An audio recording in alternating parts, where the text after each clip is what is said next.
अभी हमारे देश में अयोध्या में प्राण प्रतिष्ठा हुई तो एक संत है जो पीले वस्त्र धारण करते हैं और वो कहते हैं कि राम जी की प्राण प्रतिष्ठा में तुम्हें ऐसा लगता है कि ऐसे कैसे हो सकता है। तो राम जी जब प्रकट हुए तो मंत्रों से ही हुए। एक ब्रह्म ऋषि श्रृंग ऋषि जिनका नाम था उनको बुलाया गया और मंत्र अनुष्ठान किया गया। पुत्रेष्टि यज्ञ हुआ और मंत्र से खीर को खवाया गया और दशरथ को दिया गया और उसने 3 रानियों को दिया। तो राम लक्ष्मण भरत शत्रुघ्न मंत्र से प्रकट हुए। आज भी मंत्र से अवतार होता है, गुरु के द्वारा भगवान को प्रकट किया जाता है, श्रद्धा से विश्वास से।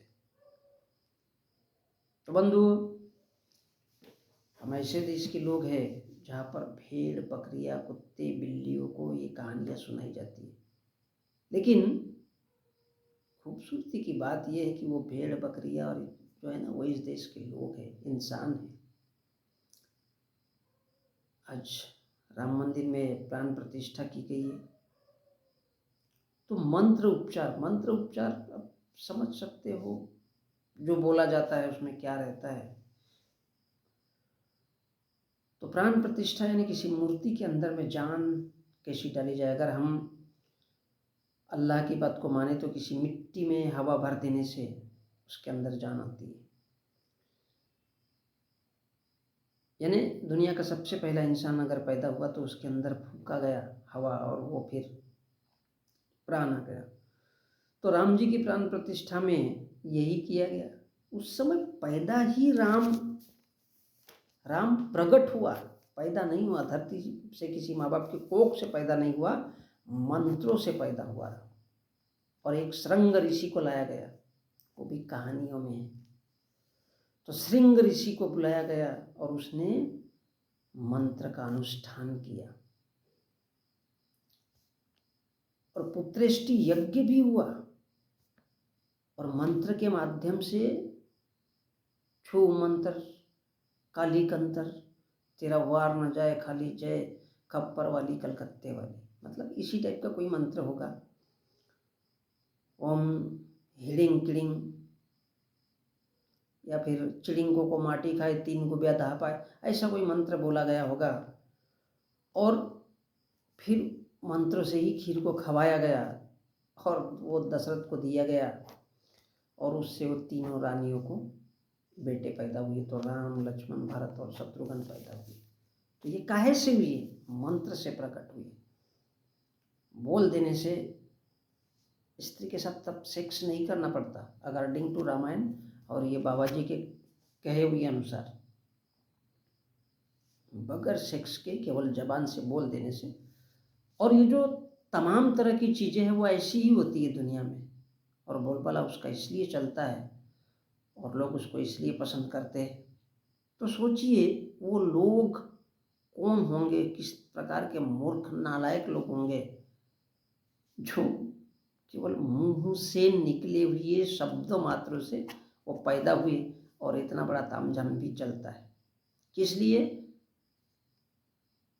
उनके 3 लोग यानी बुद्धि भ्रष्ट करने के लिए, उनका रास्ता भटकाने के लिए और उनकी घर और ज़मीन छीनने के लिए, उनको गुलाम बनाने के लिए। और सच्चाई तो ये है कि आज भी मंत्र से अवतार होता है। जैसा अयोध्या में भी प्राण प्रतिष्ठा हुई और मंत्रोपचार हुआ और उसी से वो मूर्ति के अंदर जान आ गई।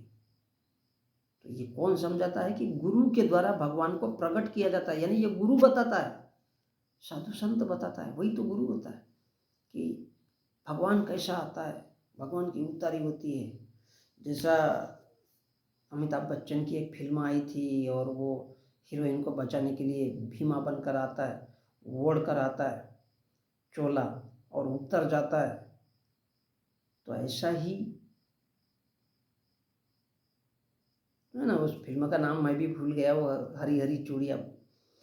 तो ये श्रद्धा, ये विश्वास जगाया जाता है कि गुरु ने बोल दिया कि भगवान छू मंत्र काली कंतर, ऐसा बोल देने से भगवान प्रकट हो जाता है। तो वो हो हो ही जाता है, क्योंकि इंसान उस पर विश्वास कर लेता है, उसकी श्रद्धा बैठ जाती है। श्रद्धा यानी उस अंधविश्वास। श्राद्ध जिसका, यानी जिंदे पे माँ बाप की सेवा नहीं करना है, मरने के बाद उसको खाना खिला देना है। ढोंग, नौटंकी। तो ये जो नौटंकी बताई जाती है गुरु के द्वारा, तब भगवान ऑटोमेटिक प्रकट हो जाता है। उससे क्या होता है कि गाड़ी खरीदना, बंगला बनाना, जज, कलेक्टर नहीं बनने चाहिए साले लोग, क्योंकि यही तो पाप है। तो गुरु की अगर बात सुनेंगे, श्रद्धा रखेंगे, विश्वास रखेंगे, तो फिर भगवान का भजन कीर्तन भी करेंगे, यज्ञ भी करेंगे, हवन भी करेंगे, कथा वचन सत्संग, ये सब का सब पुण्य हो जाएगा, और श्रद्धा भी हो जाएगा, विश्वास भी हो जाएगा। इसलिए गुरु इन बातों को समझाने वाला भगवान को ऑटोमेटिक प्रकट करता है, उसके कहने मात्र से भगवान बन जाता है। There is nothing, any kind of existence of God